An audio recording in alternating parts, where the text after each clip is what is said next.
어떤 말을 할 때에 그 말의 핵심이 무엇인지를 분명하게 표현하는 것은 굉장히 중요합니다. 하나님께서 사람을 만드실 때 남자와 여자의 차이가 여러 가지 면에 있어서 나도록 그렇게 만드셨습니다. 순서적으로 말하면 남자를 먼저 만들고 그 다음에 여자를 만들고, 원자재를 보면은 사람은 진흙으로 만들었고 여자는 남자의 갈비뼈로 만들었습니다. 그렇기 때문에 여자분들이 이렇게 추운 겨울에도 추위를 덜 탄다 그래요.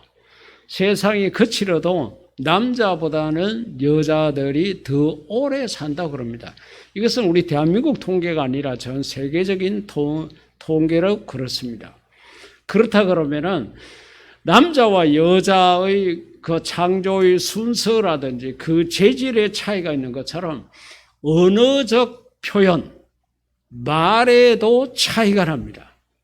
그래서 대체적으로 봤을 때에 남자보다는 여자가 말을 잘하고 많이 하는 본성을 가지고 있습니다. 가령 예를 들어서 여기 이제 컵이 있습니다. 집에서 살림하는 아내가 만약에 이런 컵을 하나 사왔다 그러면은 이제 남편에게 이야기를 그렇게 할 수가 있죠. 오늘 내가 집에 있는데 옆집에 누가 마트 세일하는데 가자 해가지고 갔는데 가서 보니까 우리 집에 꼭 필요한 컵인 것 같아가지고 색깔도 좋고 가격도 세일하고 이렇게 해서 사가지고 왔는데 이 컵이 어떻냐고 이렇게 이제 묻습니다. 남자들이 만약에 사올 리도 없지만은 이걸 하나 사왔다 그러면은 이거 어때? 이게 답니다. 결과적으로는 이 컵을 하나 사가 왔다는 거지만은 여성들은 표현력이 다양하고 언어 구사력이 뛰어난 반면에 상대적으로 남자들은 그만큼 말을 잘하지도 못합니다.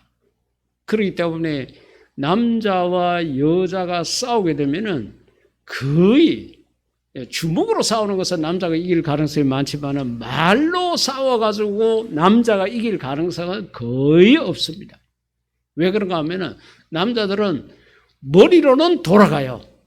막 아내가 뭐라고 이야기하면은 내가 이런 말을 해야 되겠다 저런 말을 해야 되겠다 머리로는 돌아가는데 입이 못 따라가요. 따따 붙다 합니다. 그런데 여자들은 생각을 깊이 하지는 않지만은 따발총처럼 순간적인 생각을 막 쏟아냅니다. 그러니까 옆에서 듣고 있던 남편이 이제 화가 나죠. 머리로는 돌아가는데 말은 못 따라가고 막 그렇게 하니까 결국은 물건을 집어던지거나 사람을 때리거나 하는 그런 차이가 있습니다. 그러나 그 말의 주제는 이것을 사왔다 이렇게 말을 할 수 있는 것처럼 우리가 성탄절에 볼 수 있는 여러 가지 것들이 있습니다.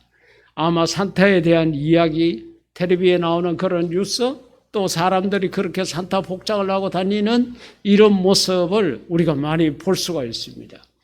그리고 여러 가지 다양한 캐롤송들이 쏟아져 나올 수가 있습니다.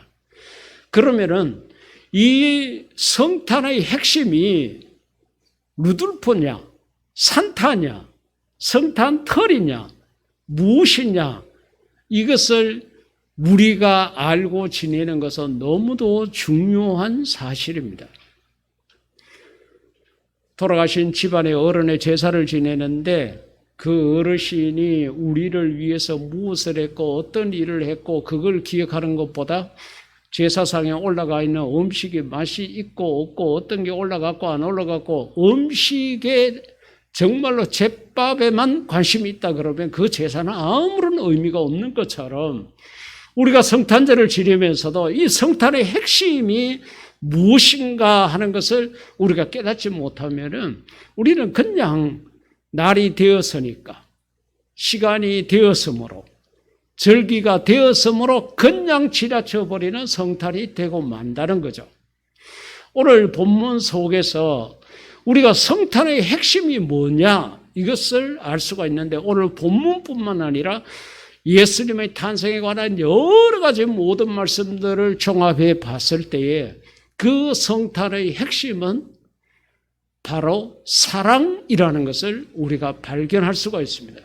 조금 전에 여러분들이 보셨던 성탄 찬양 그 영상 가운데 이렇게 보니까 교회 십자가를 중심으로 해가지고 하트 모양을 이렇게 비치는 모습을 봤는데, 우리 교회를 상징하는 것이 저것이 바로 정확한 것일 수 있겠다는 생각을 했습니다. 우리는 예수님의 십자가만 생각합니다. 십자가는 사형틀입니다. 만약에 예수님께서 자동차에 치여서 만약에 돌아가셨다 그러면은 우리는 교회에 자동차를 걸고 있어야 될까요? 그게 아니라는 거예요.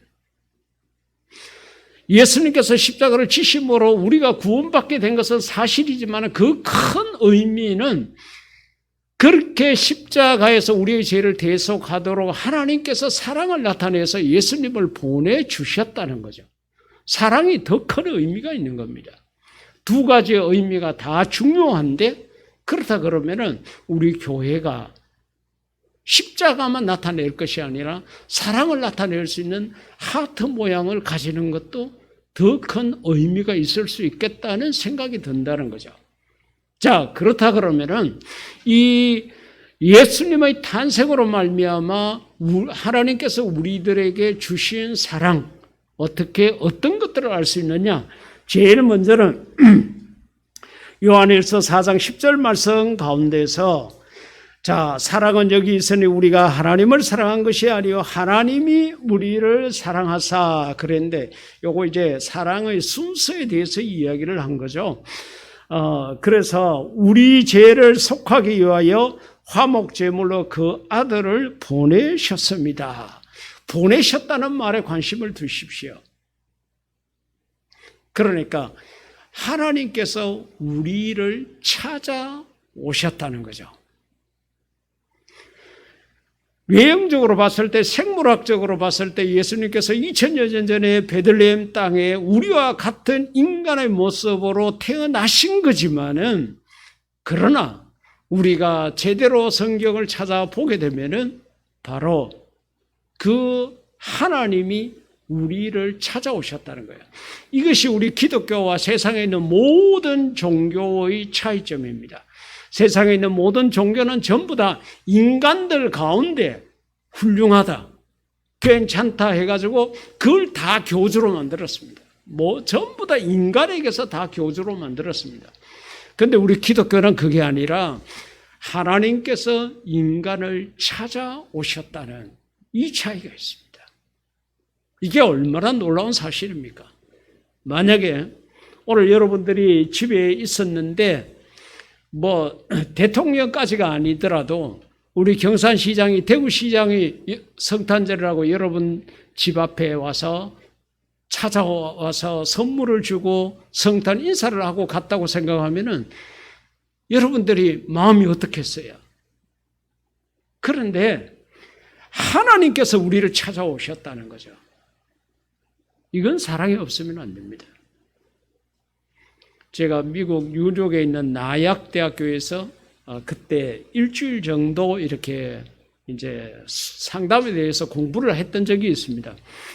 연세대학교 대학원에서 상담학을 공부한 사람들이 미국에 있는 나약 대학교하고 서로 두 학교가 협정을 해가지고 학점을 인정해 주기로 하고 그렇게 이제 갔습니다.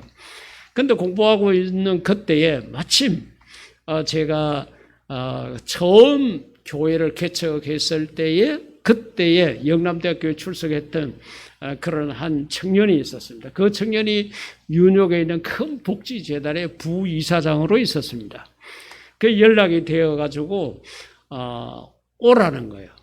자기가 살고 있는 것은 맨하탄이고 내가 있는 것은 뉴욕인데, 물론 거리상으로는 얼마 가깝지 않고 거기가 거길 수 있지만은 길을 모르는 나로서는 도저히 갈 수가 없었습니다. 한참 수업을 듣고 있는데 바깥에서 불러요. 그래 갔더니만은 그 형제가 택시를 보낸 거예요. 우리 지금 요즘 말로 말하면 콜택시를 보낸 겁니다. 한국인 운전사였습니다. 그 택시 차종을 나중에 내리면서 물어보니까 링컨 시리즈라고 그러던데 차가 얼마나 크고 얼마나 좋았는지 모릅니다. 차를 보내가지고 제가 그 형제가 근무하고 있는 그 건물 앞에까지 갔습니다. 건물이 40몇 층인데 그 건물 안에 정말로 영아들이 지낼 수 있는 그런 유치원보다도 더 어린 아이들이 지낼 수 있는 곳부터 노인정까지 다 그 속에 들어가 있었습니다. 건물이 얼마나 큰지 몰랐습니다. 촌사람 노릇을 했죠. 캐리어를 바닥에 놓고 그 위에 앉아가지고 안에서 나올 때까지 기다렸습니다. 그때 그 고마움이 얼마나 크게 느껴졌는지 모릅니다. 내가 낯선 미국 땅에 있었는데 그곳에 자기는 바빠서 시간이 이제 안 되어서 못 오니까 퇴근 시간 맞춰서 오도록 택시를 보내준 거예요. 그렇기 때문에 저는 거리 이동에 대한 집을 찾는 데 대한 언어에 대한 어려움 없이 그를 만날 수가 있었습니다. 하나님께서 저와 여러분을 사랑하셔서 우리가 뒤에 가면 나옵니다만 요청하지도 않았는데 하나님께서 독생자를 보내주셨다는 거죠. 그러면 우리의 마음속에 어떤 생각을 가져야 될까요? 하나님이 나를 이토록 사랑하시는구나. 사람들은 나를 무시하고 내가 가진 것이 없고 내가 배운 것이 없고 내가 세상에서 권력 가진 것이 없다고 나를 대수롭지 않게 생각하지만은 위대하시고 거룩하신 하나님께서는 독생자를 보내면서까지 어떻게 보면은 독생자보다 나를 더 사랑하셨다는 거예요.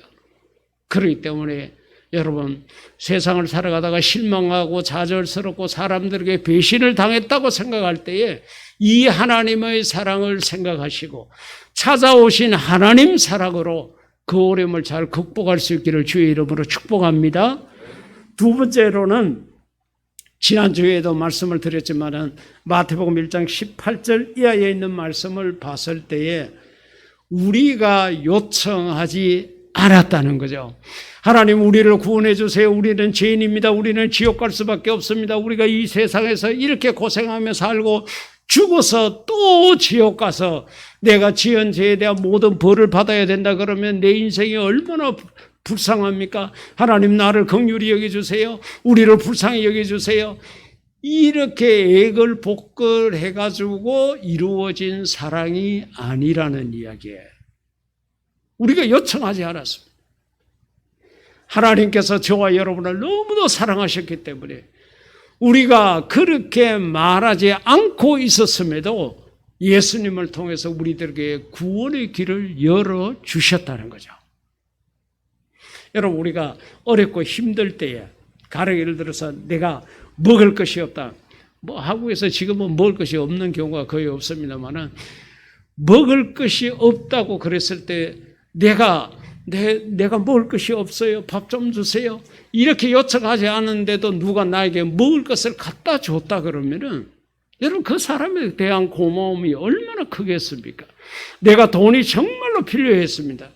그런데 어떤 사람이 내가 요청하지도 않았는데 내가 필요한 것 이상의 돈을 나에게 줬다 그러면은 우리가 그 사람에 대한 고마움을 어떻게 잊을 수가 있겠습니까?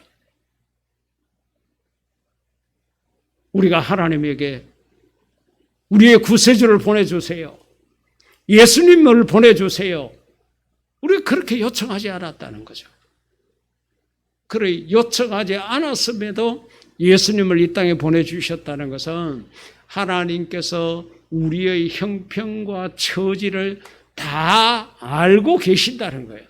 무엇이 필요한지를 하나님께서 알고 계시기 때문에 지금 너희들에게는 구세주가 필요하고 지금 너희들을 멸망치 않고 구원시킬 수 있는 자가 필요하다고 그렇게 생각하니까 하나님께서 독생자를 보내주신 것입니다. 하나님께서는 여러분 개인에게 무엇이 필요한지 다 아십니다. 건강이 필요한 것도 아시고 물질이 필요한 것도 아시고요. 믿음의 부족한 것도 하나님이 알고 계십니다. 여러분 가정에 무엇이 필요한 건지 다 하나님은 알고 계십니다. 그래서 예수님께서 우리들에게 구하라고 찾아라고 두들겨 보아라. 그래야만 얻게 된다고 이야기를 한 거예요. 그렇기 때문에 여러분 속에 필요한 것이 있으면은 그것 때문에 한숨 쉬지 말고 걱정하지 말고 염려하지 말고 기도하는 자가 되기를 주의 이름으로 부탁드립니다.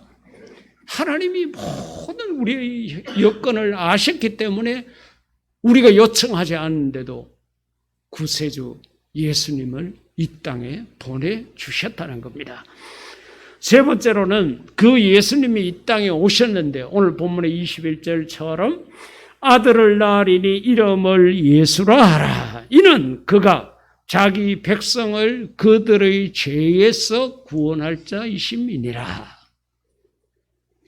예수님이 왜 이 땅에 오셨느냐? 사실은 하나님이시기 때문에 단순하게 하나님이기 때문에가 아니라 우리의 주인이잖아요. 우리를 만드셨잖아요.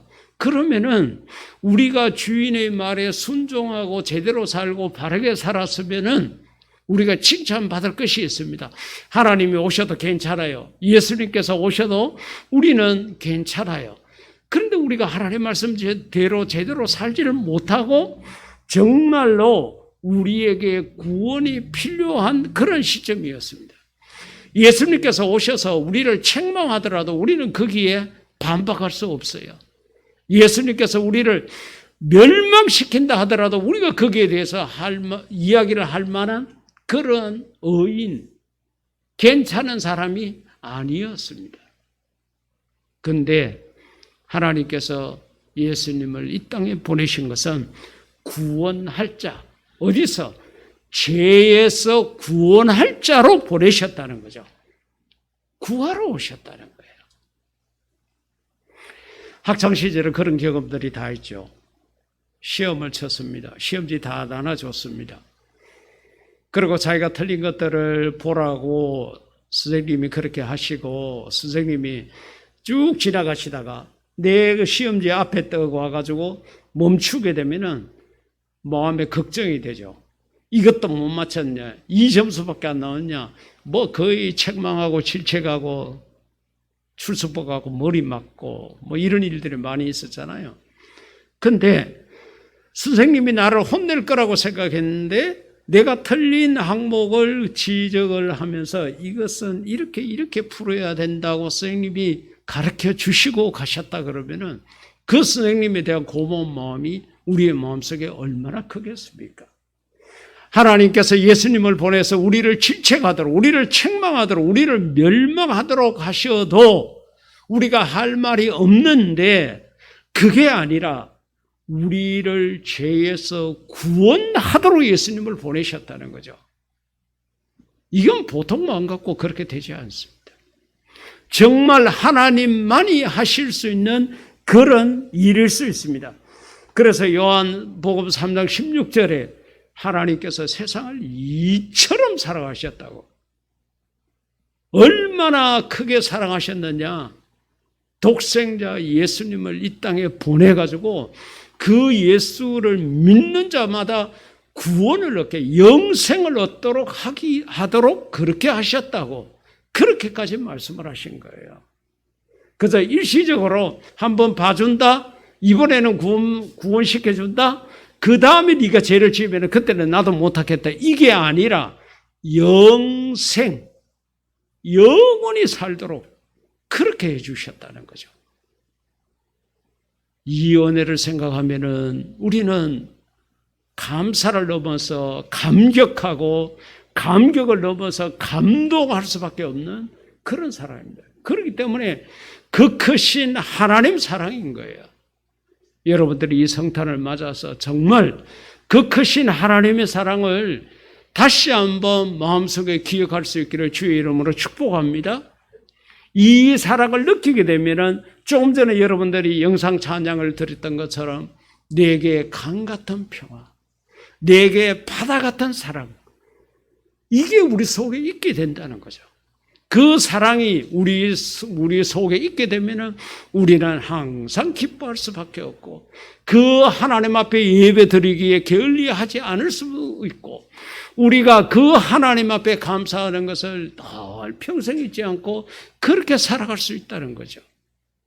우리가 언제 하나님 앞에 서게 될지 모르지만 그날까지 여러분 항상 오늘이 마지막 날이라고 생각을 하고 항상 감사하고 기뻐하고 하나님 사랑에 젖어 사는 저와 여러분이 될 수 있기를 주의 이름으로 축복합니다.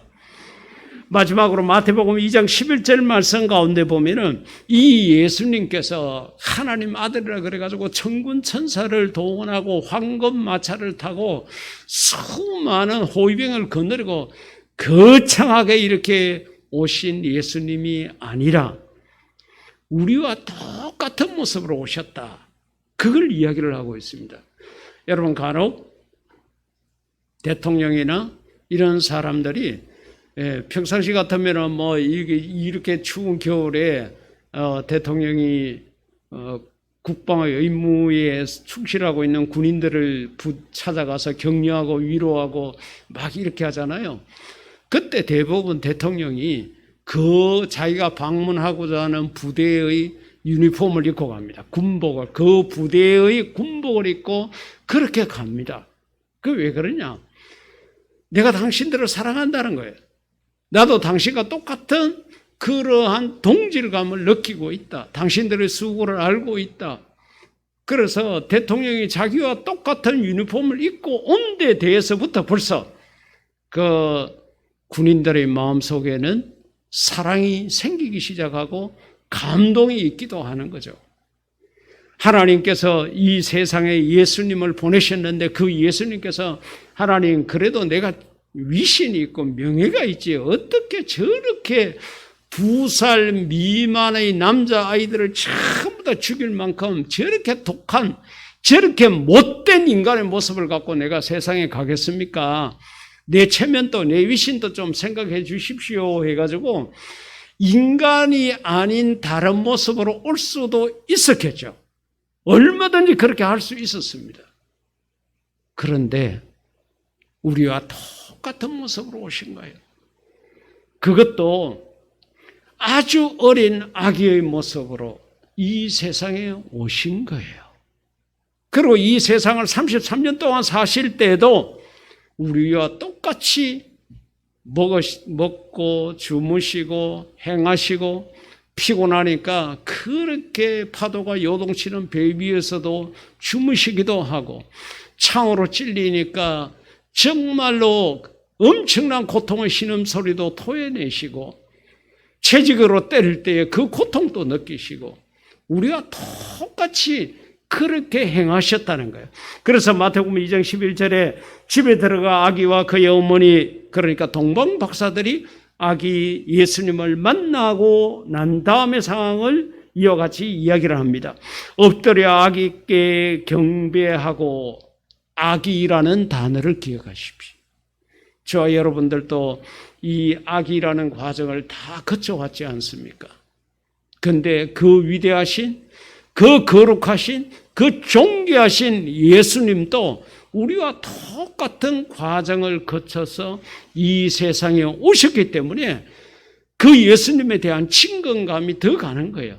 만약에 예수님께서 우리와 같은 모습이 아니고 정말 근사한 하나님 아들의 모습으로 이 땅에 오셨고 또 언어를 사용할 때도 이 땅의 인간들이 쓰는 잡다한 이런 언어가 아니라 정말로 하늘의 거룩한 언어를 사용했다 그러면은 어떻게 됐겠습니까?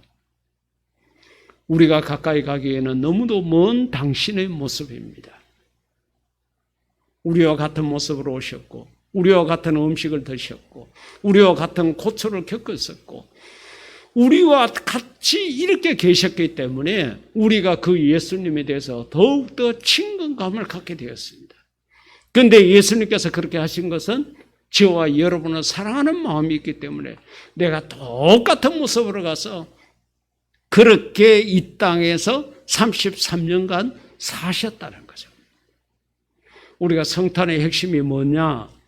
바로 사랑입니다. 하나님이 사랑이시라고 요한 1, 2, 3서를 통해서 강하게 이야기를 합니다. 그가 썼던 요한계시록에서는 그가 본 대로 적은 대로 들은 대로 적었기 때문에 이 사랑에 대한 언급이 적지만은 요한복음을 읽어보게 되면은 또다시 그 하나님의 사랑을 알 수가 있고 그 요한이 섰는 글 가운데 성경에서 딱 한 구절을 뽑으라 그러면은 하나님이 세상을 이처럼 사랑하사 하는 요한복음 3장 16절을 뽑을 수가 있다는 거죠. 우리가 이 성탄 때에 눈으로 보이는 다양한 것들이 많이 있고 내 귀로 들을 수 있는 많은 소리가 있지만은 성탄의 핵심은 하나님 사랑이다. 이걸 다시 한번 여러분 마음속에 생각을 하고 우리가 찬양할 수 있을 때 그 크신 하나님의 사랑을 찬양하고 우리가 감격할 수 있을 때에 이 하나님의 사랑에 감격하는 그런 저와 여러분이 될 수 있기를 주의 이름으로 축복합니다. 이 시간 우리가 다 같이 기도할 때에 하나님 그 크신 사랑에 감사드립니다. 내가 그 큰 사랑을 더 크게 느낄 수 있는 믿음을 갖게 해달라고 다 같이 기도하시겠습니다.